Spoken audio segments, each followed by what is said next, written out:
Pandian store சீரியல்ல அடுத்த வர எபிசோட்ல நம்ம குமரவேல் இருந்துட்டு அம்மாச்சியை பார்க்கணும் அப்படின்னு சொல்லிட்டு வாசலவே பார்த்துக்கிட்டு இருக்காங்க. அம்மாச்சியும் ஒரு வழியா வெளியே உட்காந்துக்கிட்டு இருக்காங்க. அப்போ நான் எதுக்காக இந்த வீட்டுக்கு வந்தேன், எவ்வளோ அவமானப்பட்டாலையும் பரவாயில்லன்னு சொல்லிட்டு என் பிள்ளைங்களோட தான் நான் இருந்திருப்பேன். ஆனால் இந்த வீட்டுக்கு வந்ததே என் பேரனுக்காக. அரசை எப்படியாவது அந்த வீட்டு மருமகளை நாக்கிட்டேன்னா போதும், இந்த ரெண்டு வீடும் அடிச்சுக்கிட்டு இருக்கிறவங்க அதுக்கப்புறம் கண்டிப்பாக ஒன்றாயிடுவாங்க.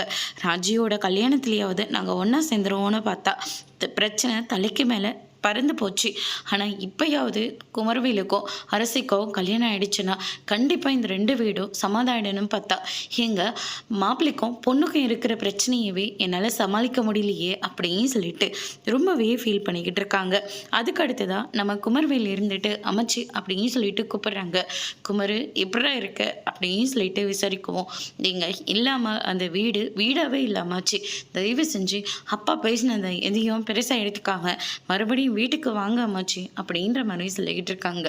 நான் இந்த வீட்டுக்கு என்ன நோக்கத்தோடு வந்தனோ அதை நிறைவேற வரைக்கும் நான் அந்த வீட்டை வாசப்படியை கூட நான் மெரிக்க மாட்டேன்டா. நீ நல்லபடியாக இருந்தேன்னா கண்டிப்பாக நான் அரசி அவனுக்கு கல்யாணம் பண்ணி வச்சிருவேன்டா அப்படின்ற மாதிரி சொல்லிக்கிட்டு இருக்காங்க. அதுக்கு அடுத்ததான் அரசி இருந்துட்டு அம்மாச்சி நான் காலேஜுக்கு கிளம்புறேன் அப்படின்னு சொல்லிட்டு அங்கேருந்து கிளம்புறாங்க. அம்மாச்சி நான் அரசிக்கிட்ட பேசணும் அப்படின்னு சொல்லிட்டு அரசியை ஃபாலோ பண்ணிகிட்டே போகிறாங்க. கதிரும் அந்த பக்கம் ட்ராவல்ஸ் விஷயமா போயிட்டுருக்கிற போது குமரவேல் இருந்துட்டு அரசிக்கிட்ட பேசுகிறத பார்த்த உடனே ரொம்பவே கோவப்படுறாங்க. அதோடு இன்னைக்கான ப்ரோமோ முடிச்சிருக்காங்க.